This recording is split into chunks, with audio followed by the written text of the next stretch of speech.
out ang showdown ng mga international pole dancers sa Makati.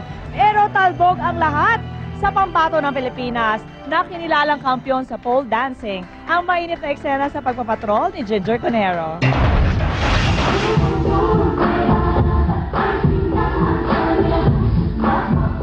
Kung hot trend sa Hollywood ang art ng pole dancing,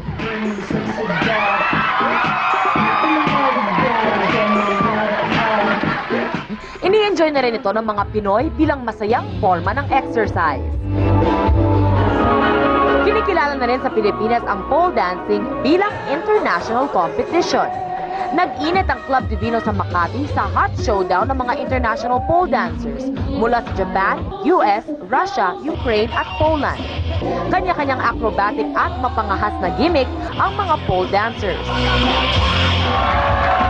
Pero walang kapantay ang pambihirang performance ng Pinay na si Ana Marie Garbo na kinilalang kampiyon sa International Pole Dance Fitness Championship. Parang malulupit ata yung mga yan. Parang sabi ko, parang hindi ko kaya pero gagawin ko the best ko.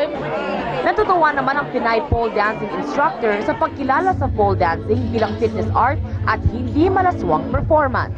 It's an overall body workout. That's why it tones them. They don't need to go to the gym to lift weights and all because they're lifting their own body weight. May payo naman si Ana Marie sa gustong subukan ang pole dancing. Show isang beses nung lasing ako. Kaya wag na wag niyong gagawin yan pag nakainom kayo. Ginger Conejero, Patrol ng Pilipino.